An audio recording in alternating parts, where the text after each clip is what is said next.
पाकिस्तान की तरफ से एक बार फिर सिंधु जल संधि को लेकर बड़ा बयान सामने आया है। इस्लामाबाद से पाकिस्तान के रक्षा मंत्री ख्वाजा आसिफ ने एक टीवी इंटरव्यू में सीधे तौर पर भारत को युद्ध की धमकी दे डाली है। उनका कहना है कि अगर पाकिस्तान को लगा कि उसकी जल सुरक्षा खतरे में है तो वो भारत के खिलाफ जंग छेड़ सकता है। साथ ही उन्होंने आरोप लगाया कि भारत सिंधु नदी प्रणाली के पानी को रणनीतिक हथियार की तरह इस्तेमाल कर रहा है और पाकिस्तान के हिस्से के प्रवाह में दखल दे रहा है। नमस्कार, मैं हूं अनन्या सिंह, आप न्यूज़ 24 देख रहे हैं।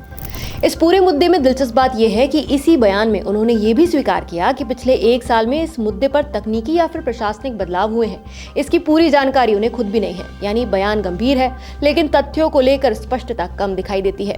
खैर, इसी पूरे विवाद की जड़ है 1960 की ऐतिहासिक इंडस वाटर्स ट्रीटी। तो आखिर क्या है सिंधु जल संधि? इस समझौते के तहत भारत और पाकिस्तान के बीच 6 नदियों सिंधु, झेलम, चिनाब, रावी, ब्यास और सतलुज के पानी का बंटवारा तय किया गया था। ये पूरी नदी प्रणाली करीब 11.2 लाख वर्ग किलोमीटर में फैली हुई है और भारत, पाकिस्तान, चीन और अफगानिस्तान 4 देशों में इसके बेसिन है। इस संधि की खास बात ये थी कि इसे दुनिया के सबसे सफल जल बंटवारा समझौतों में गिना जाता रहा है, क्योंकि युद्धों और तनाव के बावजूद भी ये कई दशकों तक लगभग बिना रुकावट के चलता रहा। बंटवारे के बाद 1947 में ही पानी को लेकर भारत और पाकिस्तान के बीच तनाव शुरू हो गया था। शुरुआती सालों में नहरों के पानी को लेकर कई अस्थायी समझौते हुए।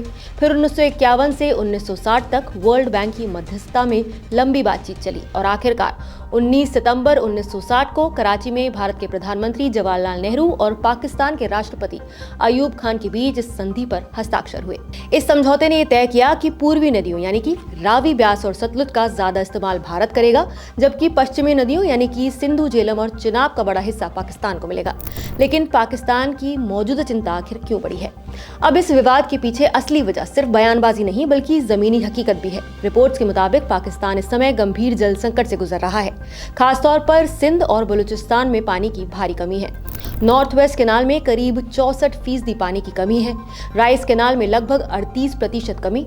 दादू कैनाल में 80% से ज्यादा गिरावट है। सुकूर बैराज जैसे अहम सिस्टम पर भी दबाव बढ़ रहा है। खेती, पीने का पानी और बिजली उत्पादन तीनों पर असर की आशंका जताई जा रही है। यही नहीं, पाकिस्तान की लगभग 90% कृषि सिंधु नदी प्रणाली पर निर्भर है और इस देश की अर्थव्यवस्था का बड़ा हिस्सा खेती से ही चलता है। ऐसे में पानी की कमी सीधे तौर पर आर्थिक संकट में बदल जाती है। इस सब के बीच भारत का रुख क्या रहा है? तो अप्रैल 2025 में पहलगाम आतंकी हमले के बाद भारत ने साफ कर दिया था कि जब तक पाकिस्तान सीमा पार आतंकवाद के खिलाफ कोई ठोस और निर्णायक कार्रवाई नहीं करता, तब तक जल संधि पर पुनर्विचार या फिर सहयोग की स्थिति आगे नहीं बढ़ेगी। भारत का तर्क लगातार यही रहा है कि पानी और आतंकवाद को अलग अलग मुद्दों की तरह नहीं देखा जा सकता, क्योंकि सीमा पार हिंसा का असर क्षेत्रीय स्थिरता पर पड़ता है। लेकिन इतिहास भी कुछ याद दिलाता है। अब जब पाकिस्तान जंग जैसे शब्दों का इस्तेमाल करता है तो एक बार उसे अपने इतिहास पर भी नजर डालना जरूरी हो जाता है। 1947 के बाद पहला युद्ध कश्मीर को लेकर हुआ। 1965 में दूसरा बड़ा युद्ध हुआ। 1971 में बांग्लादेश का निर्माण और पाकिस्तान का विभाजन हुआ। 1999 में कारगिल युद्ध हुआ। इन सभी संघर्षों में भारत पाकिस्तान के बीच सैन्य शक्ति और रणनीतिक परिणामों का फर्क साफ तौर पर देखा गया। पाकिस्तान इन सभी युद्धों में भारत से जीत तो क्या बल्कि उसका मुकाबला तक नहीं कर पाया। और अभी पिछले साल के ऑपरेशन सिंदूर के दौरान भी पाकिस्तान ने भारी नुकसान झेला, जब भारत ने उसके कई एयरबेस तबाह किए। रिपोर्ट्स के अनुसार नूर खान, रफीकी, मुरीद, रहीम यार खान, सुकूर और कुछ अन्य एयरबेस पर भारतीय मिसाइलों और ड्रोन हमलों से भारी नुकसान हुआ। इन हमलों में runway, hanger, radar system, air defence network और ड्रोन ऑपरेशन से जुड़े ढांचे प्रभावित हुए, जिससे पाकिस्तान की वायुसेना की परिचालन क्षमता को भी बड़ा झटका लगा।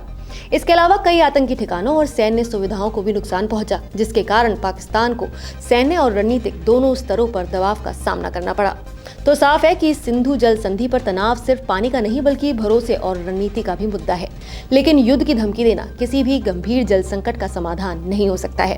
पाकिस्तान के लिए बेहतर ये होगा कि वो बयानबाजी से आगे बढ़कर अपने आंतरिक जल प्रबंधन, कृषि ढांचे और नीति सुधार पर ध्यान दे, क्योंकि आज की वैश्विक राजनीति में पानी भी जरूरी है, लेकिन स्थिरता और समझदारी उससे भी कहीं ज्यादा जरूरी है। और भारत के साथ पुराने संघर्षों का इतिहास देखते हुए ऐसे बड़े दावे करने से पहले शायद एक बार फिर सोच लेना ही बेहतर होगा।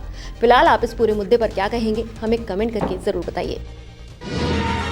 निष्पक्ष मतलब न्यूज़ 24।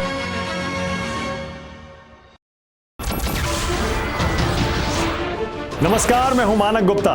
अगर आपको हमारा ये वीडियो पसंद आया हो तो इसे लाइक और शेयर जरूर करें और हाँ, हमें सब्सक्राइब और फॉलो करना ना भूलें। ताकि आप देश और दुनिया की कोई खबर मिस ना करें। तो जुड़े रहिए हमारे साथ और देखते रहिए News 24।